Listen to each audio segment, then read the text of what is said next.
자, 이번 시간에는 리액티브에 대한 고찰, 그러니까 스프링부트의 웹플럭스를 좀 오늘 얘기를 해보고 싶습니다.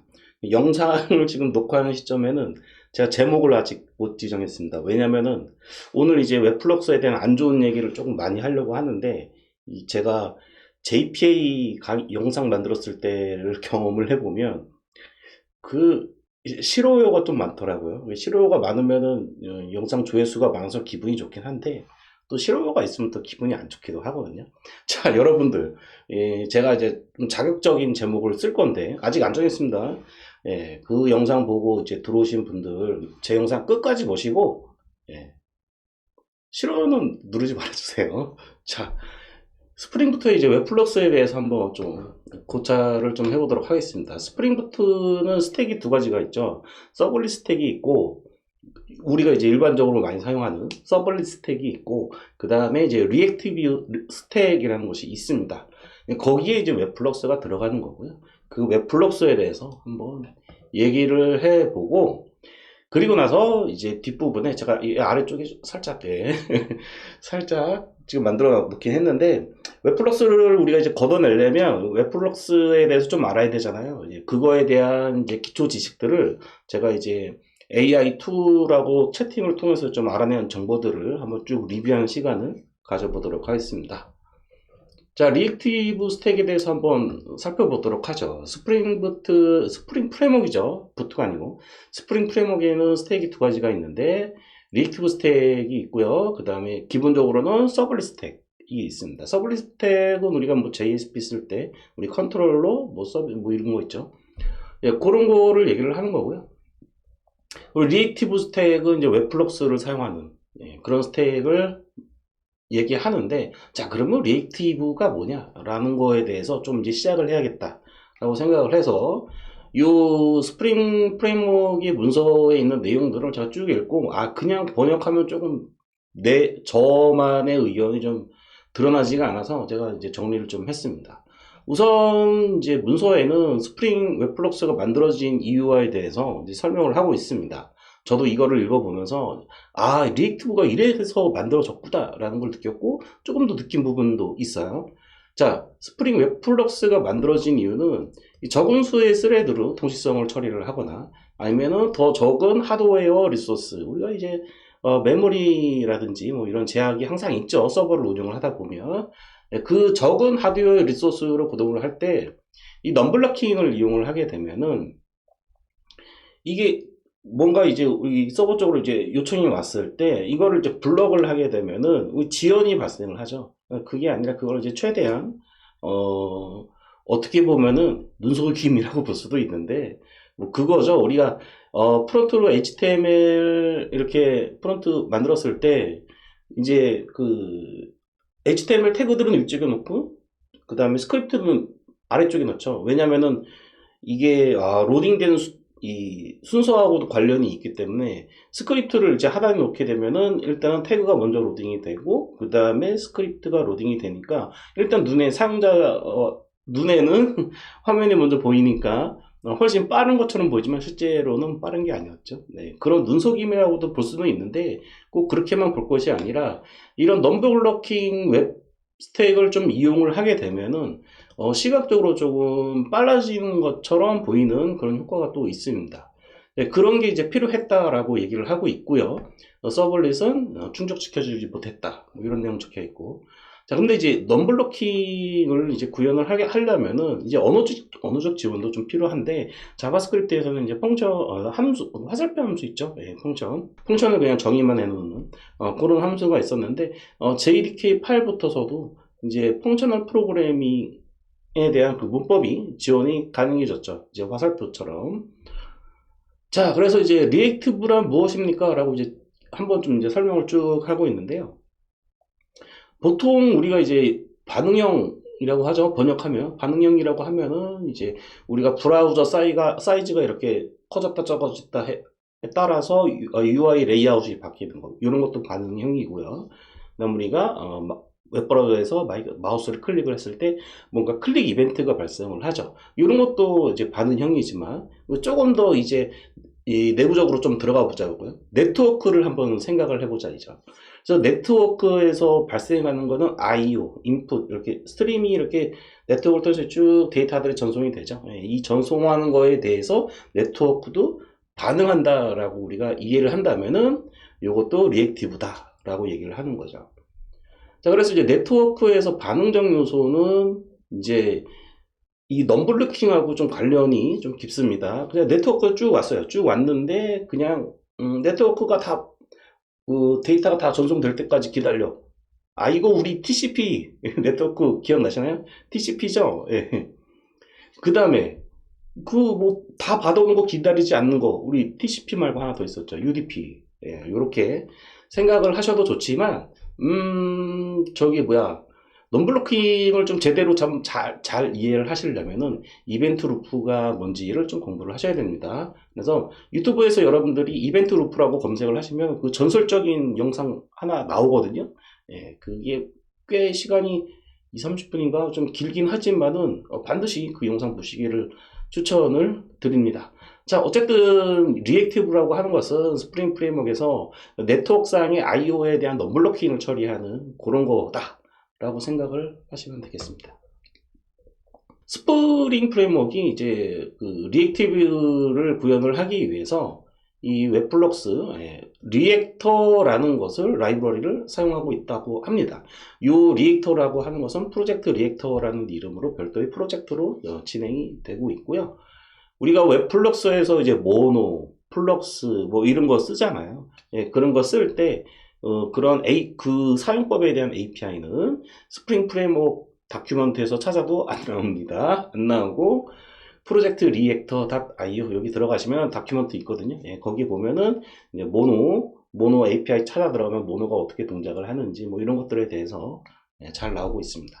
스프링 프레임워크에 이제 웹플럭스를 사용을 하게 되면 웹플럭스라고 하지 말고 여기서는 그냥 제가 리액티브 스택이라고 얘기를 할게요. 반응형 스택을 이제 서버를 사용을 하게 되면은 이 서버를 통해 제티, 넷디, 그다음에 언더토 등을 사용할 수 있다고 합니다. 톰캣이나 제티는 이제 MVC 스프링에 기본적으로 동작하는 서블릿 방식의 MVC, 그 다음에 플럭스를 모두 사용할 수 있는데 여기 이렇게 돼 있죠. 네. 반응형 스택을 사용하는 거랑 서블릿 스택을 사용하는 거랑은 사용법이 매우 다르다. 그냥 다르다가 아니래요. 매우 다르대요. 아, 그렇죠. 매우 다르죠. 그리고 언더토라는 것이 있는데요. 언더토는 서블릿 API를, 그러니까 이 얘기가 있는 거를 보니까 톰캣이나 제티 같은 경우에는 서블릿 API를 사용을 해서 뭔가 이렇게 리액티브 그 웹플러스를 이용할 수 있게 하는 것 같은데, 언더토는 직접 언더토 API를 이제 사용을 하기 때문에 실질적으로 우리가 웹플러스를 사용을 하게 되면은 언더토로 와스를 많이 사용을 하게 되죠. 자, 성능에 대한 내용들도 있었습니다. 아, 웹플러스 정말 써야 될까? 잠깐 가릴게요. 네. 아, 싫어요 받을까봐 참 겁납니다. 자, 성능.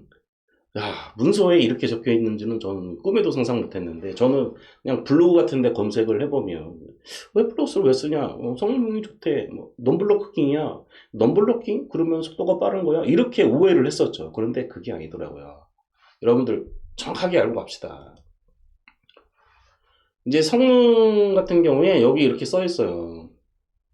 이 반응형을 구하려면 이제 논블로킹도 있어야 되고, 그래서 논블로킹 방식, 반응형 방식은 일반적으로 이제 우리가 서블릿 스택을 사용했을 때 애플리케이션 실행 속도를 더 빠르게 만들지는 않는다. 제가 초두에 말씀을 드렸죠. 우리가 HTML 만들 때 HTML 태그 먼저 위에 넣고, 그 다음에 아래쪽에 자바스크립트를 넣는다. 눈속임이다. 이렇게 말씀을 드렸잖아요.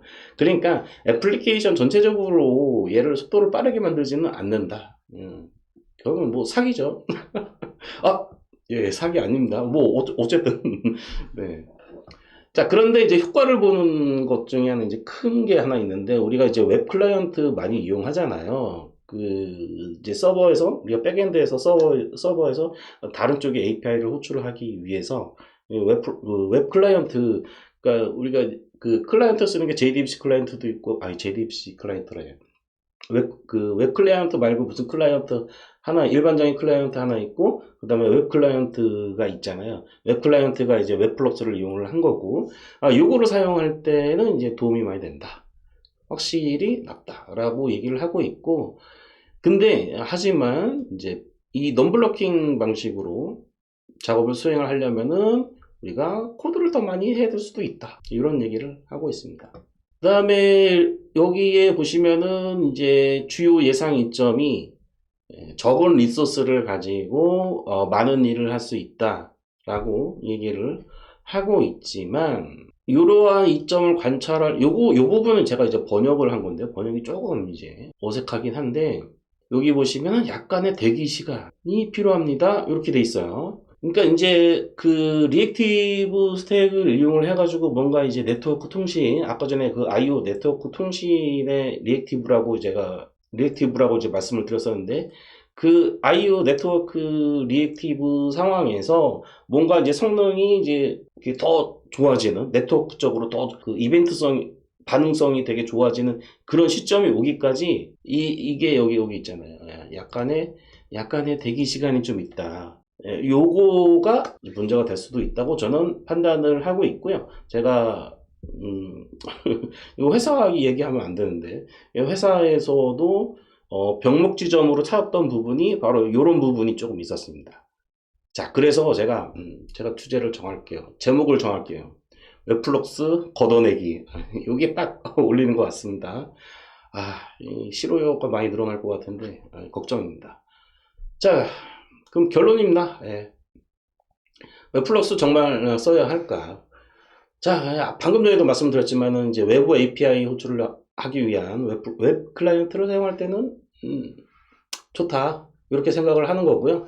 여기 지금 전부 제 개인적인 생각입니다. 그 다음에 스택 자체가 달라요. 서블릿 스택이 아니고 리액티브 스택이에요. 그렇기 때문에 아키텍처가 다르다는 얘기죠. 그러니까 아키텍처가 달라지게 되면 개발자가 따로 공부를 해야 되는 부분들이 있기 때문에 무슨 말이냐? 개발자를 구할 수가 없습니다. 전문 개발자. 이 전문 기술을 알고 있는 리액티브, 웹플럭스, 이런 전문 논블러킹, 이벤트 루프 이런 전문 기술을 공부한 개발자를 구할 수가 없어요. 신입층에서. 우리가 그러면은 고급 개발자를 써야 되는데 돈 많이 줘야 되죠. 회사에 뭐 맨날 비용 얘기하는데 무슨 돈을 많이 주고 씁니까? 어떻게 해. 예. 자, 스택 자체가 다르기 때문에 아예 완전 다른 프레임워크라고 생각하는 게 맞는 것 같습니다. 제 생각에는. 그리고 JDK 21에서 버추얼 스레이드가 지원이 되기 시작했어요. 그런데 이제 버추얼 스레드하고 웹플럭스를 비교한 문서들이 이제 검색을 해보시면 이제 한두 개, 두세 개 막 이렇게 나오기 시작하고 있는데 거기에 그 기술 문서들을 보면은 가상 스레드가 훨씬 더 성능이 좋다라고 얘기하는 문서들이 많습니다. 제가 이거를 봤을 때, 이 상황을 봤을 때, 우리가 굳이, 적은 리소스 사용 때문에 웹플럭스를 써야 되는가에 대해서 고민을 하게 되고, 적은 리소스라고 하는 것에 대해서, 넘블러킹은 좀 빼자고요. 넘블러킹은 그 리액티브에서만 사용되는 기술이니까. 자, 그랬을 때, 적은 리소스라는 것을 봤을 때, 굳이 버추얼 스레드가 이제 조금씩 적용이 되는 그런 와스라든지 톰캣 뭐 이런 거, 톰캣 이미 지원이 되기 시작했죠. 그 다음에 그런 기술 노하우들에 대한 문서들이 늘어날 거를 생각을 한다면 제가 볼 때는 웹플럭스를 계속 써야 될 이유가 없다라고 저는 판단을 하고 있습니다. 공식 문서에서도 이제 적혀 있지만 속도가 더 빨라지는 것은 아닙니다. 오히려 코딩하기 위해서 세밀하게 컨트롤을 해야 되니까 코딩하기 위해서 조금 더 개발자들의 비용이 늘어날 수가 있어요. 저는 그렇게 생각을 하고 있습니다. 자, 여기서 마지막으로 넘블러킹 얘기가 나왔으니 Node.js를 시키자. Node.js가 처음에 나왔을 때 강조했던 게 넘블러킹이죠. 그러면서 작은 리소스만으로도 많은 양을 처리할 수 있다는 걸 보여줬던 게 바로 Node.js였고, Node.js가 그래서 폭발적으로 인기를 얻게 됐고, 리액트도 나왔고, 뷰도 나왔고, 프론트 쪽으로는 뭐 Node.js가 다 정리를 해버렸죠.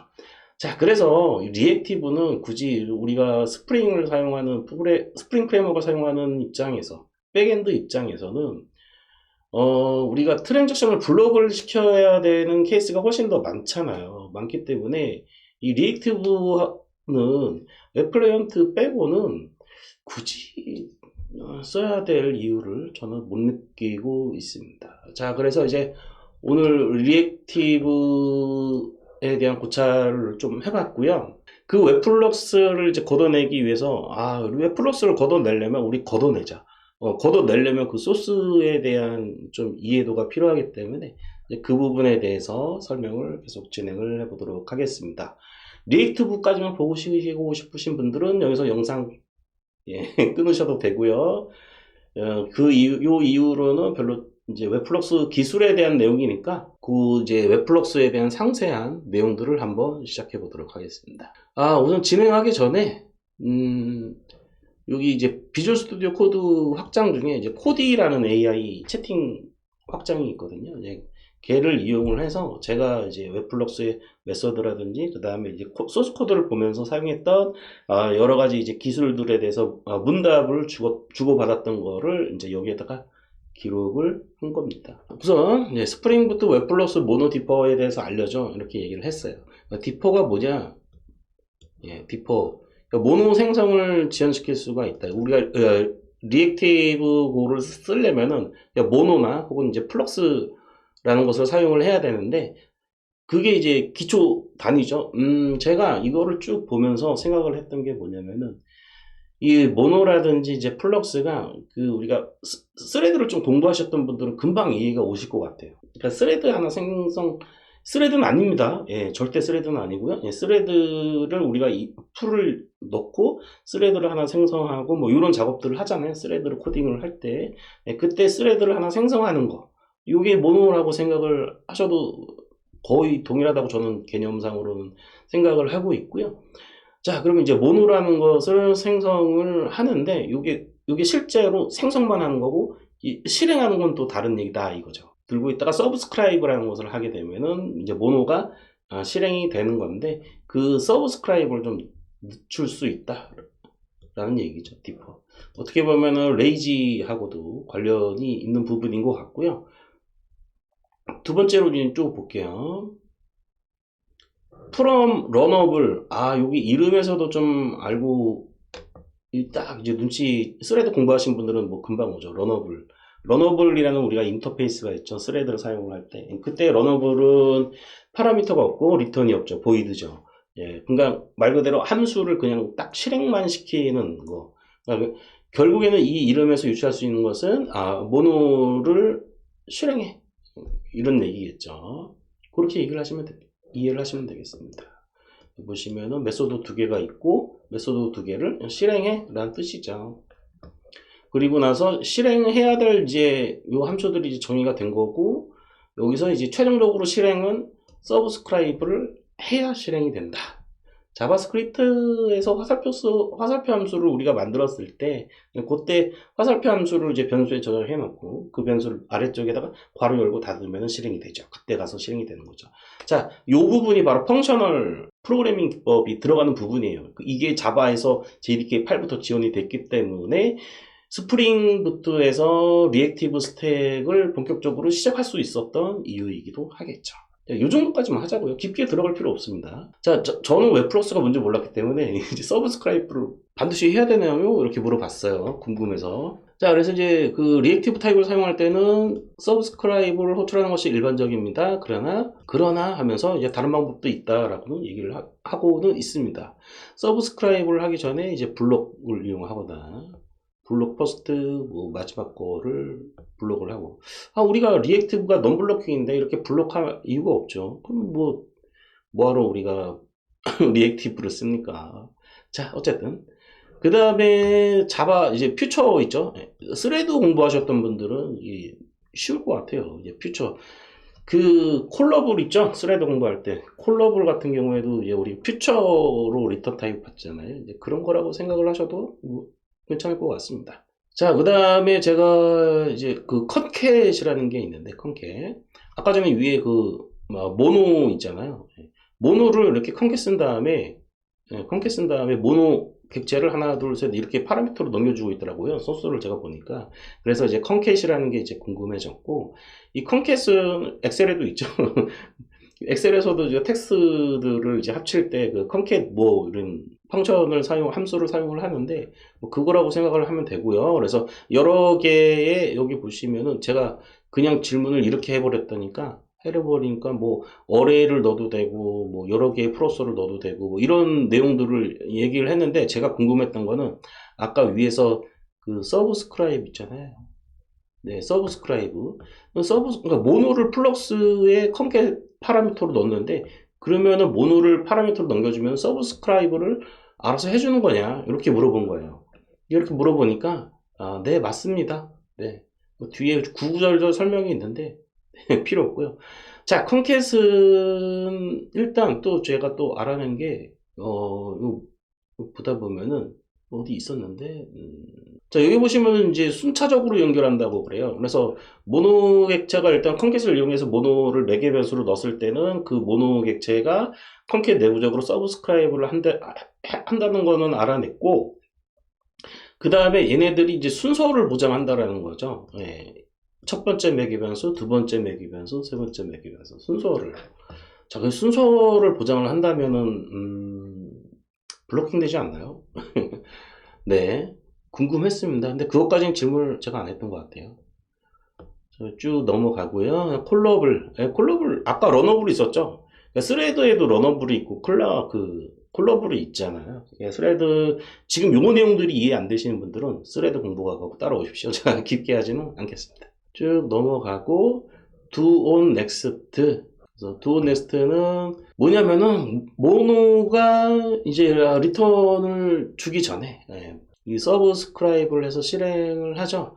실행을 하는데 그 전에 뭔가 좀 해주고 싶을 때 우리가 스프링 서블릿 스택에서 보시면 우리가 필터를 쓰면은 이전에 실행시키고 그 다음에 시키고 뭐였죠? 그 두 포스트 뭐 이런 거 있었는데 갑자기 기억이 안 나네. 예.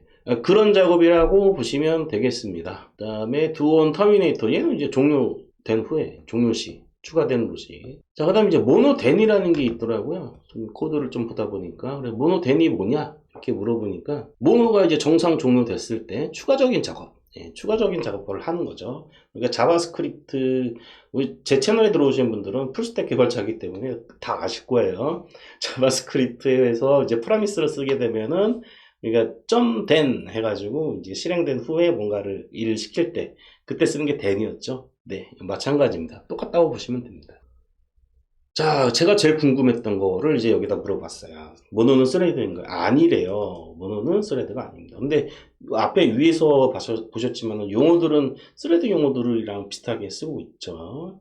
뭐 콜러블, 런어블 뭐 이런 것도 쓰고 있고 어느 정도 좀 그 개념, 스레드 개념을 좀 알고 있으면 좀 쉽다. 플러스 이해하는 게. 자, 그래서 이제 연계 어쩌고저쩌고 쭉 스레드가 아닌 이유 뭐 다음과 같습니다. 뭐 이렇게 내용을 하고는 있지만 저는 모노는 스레드가 아닙니다 라는 답을 얻기를 원했었고요. 자, 그러다가 이제 모노나 플러스를 쓰는데 여기 제이슨 노드라는 것을 파라미터로 많이 받아서 걔를 파싱을 해서 뭔가 처리하는 코드들이 많아서 제이슨 노드에 대해서도 좀 얘기를 해줘 라고 제가 질문을 했고요. 제이슨 노드에서 특히 우리가 REST로 API로 호출해서 받는 거는 이제 문자열의 제이슨 형태의 문자열이잖아요.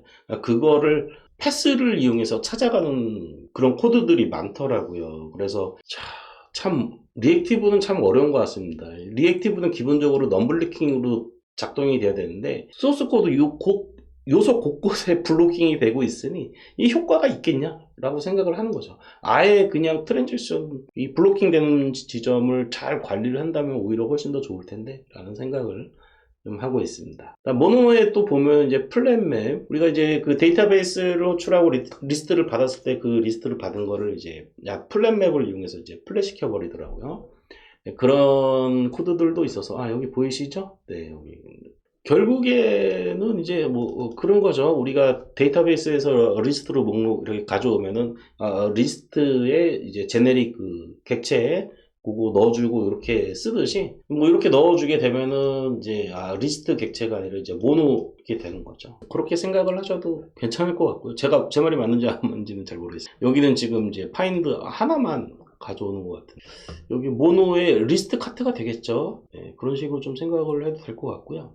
그 다음에 플러스 머지라는 것이 있습니다. 머지라는 것은 여기 보시면은 이제 각각의 플럭스들, 플럭스들을 합치는 거라고 보시면 되겠고요. 위쪽에서 컨캣 있었죠. 컨캣 같은 경우에는 이제 모노를 합칠 때 사용하는 것 같고, 머지는 플럭스들 객체를 합칠 때 사용하는 것 같습니다. 어쨌든 얘도 순서대로 병합한 결과를 방출합니다. 그러니까 순서를 보장을 한다라는 얘기 있죠. 방출 순서를 보장한다. 자, 그 다음에 이제 스케줄러라는 게 있더라고요. 여기는 코드가 안 나와 있나? 네, 여기 있죠. 서브스크라이브 온. 그래서 이제 여기에다 이제 스케줄러 객체를 여기다가 넣어주는데, 리액티브를 제대로 사용을 하려면은, 요런 스케줄러를 이용을 해야 되겠죠. 자, 스레드 풀 기반, 고정 크기 스레드 풀 스케줄러, 뭐 이런 게 있는데, 제가 봤던 소스에서는 불행하게도 리액티브가 하지 않은 스레드 풀을 이용을 하고 있었습니다. 뭔가 문제가 있어서 리팩토링을 한 것 같은데, 어쨌든 스케줄러가 궁금해서 제가 조금 물어봤고요. 스케줄러는 그 스레드에서 스레드 풀 세팅하는 부분이다. 우리가 스레드 풀 지정을 할 때 뭐 스레드 풀 엑스큐터인가? 갑자기 기억이 안 나냐 또. 그런 거 사용하죠. 그런 거라고 생각하면 되겠습니다. 스레드 풀을 이제 이 스케줄러라는 게 뭐 시간만 되면 뭐 실행하는 거 뭐 이런 식의 스케줄러가 아니고 그냥 무슨 풀이다라고 생각을 하시면 오히려 이해하기 쉬울 것 같습니다. 그래서 병렬 스레드에서 실행라고 생각을 하셔도 무방합니다. 그 다음에 이제 패러렐 플럭스에 run on이라는 게 있더라고요. 그래서 run on은 이제 병렬로 처리를 하는 플러스 스트림입니다. 이렇게 돼 있는데, 요거는 이제 그 우리가 스트림 할 때, 스트림 배울 때 이제 리스트, 컬렉션 객체 같은 경우에 리스트나 맵 뭐 이런 거, 맵 말고요. 셋. 리스트 같은 경우에 점 스트림 하면 이제 스트림 객체를 얻어오고, 거기에 스트림 객체를 얻어올 때, 점 스트림 하면은 그냥 일반적인 싱글 스레드지만은 패러럴 스트림이라는 메소드가 있죠. 그때 병렬로 처리를 하는 패러럴 스트림과 거의 비슷하지 않나? 아니요, 똑같다고 봐야 될 것 같은데요. 개념적으로. 그런 것들을 해주는 거다. run on. 그리고 또 이제 레디스랑 연결하는 부분이 있었거든요. 레디스에 사용이 되는 이제 템플릿 중에 이제 레디스 템플릿이라는 게 있는데 얘가 보니까 블로킹이냐 이렇게 물어본 거예요. 결국에는 넌 리액티브니까. 자, 물어보니까 결국에는 레디스 쪽도 결국에는 제가 코드상으로는 블로킹 방식을 사용한다 라는 거를 알아냈습니다. 결국에는 non-블로킹을 활용하기 위해서 리액티브 스택을 사용을 하는 건데 거의 대부분의 요소들이 블로킹을 하고 있으니까 저는 효과가 없다고 보고요. 특히 백엔드 같은 경우에는 뭐 우리가 백엔드에서 트랜잭션 관리 많이 하잖아요. 블로킹 될 수밖에 없다. 블로킹 되는 소스를 제거해낼 수가 없다. 라는 판단입니다. 그다음에 이제 모노에 보면 또 집이라는 것이 있는데, 집 같은 경우에는 여기 투플이라는 단어가 나온 거를 보니까 두 개를 이렇게 묶어주는 그런 거 같고요. 중요한 건 아니고, 그 다음에 아타믹 인티저라는 것이 있는데, 요게 뭐냐면은 이제 초기 값을 만약 예를 들어서 0을 줬다. 0을 주고, get and increment 메소드를 호출을 하게 되면 이제 얘가 내부적으로 1, 2, 3, 4 이렇게 자동적으로 증가시켜주는 그런 객체인 것 같은데요. 이 객체가 좋은 게 이제 별도의 락이 없어도 안전하게 스레드에서 안전하게 동작을 한다라고 되어 있습니다. 자, 이렇게 해서 웹플럭스를 걷어내기 위한 중요한 메소드들에 대해서 쭉 살펴봤고요. 반드시 웹플럭스 걷어내겠습니다. 오늘은 여기까지 하도록 하겠습니다.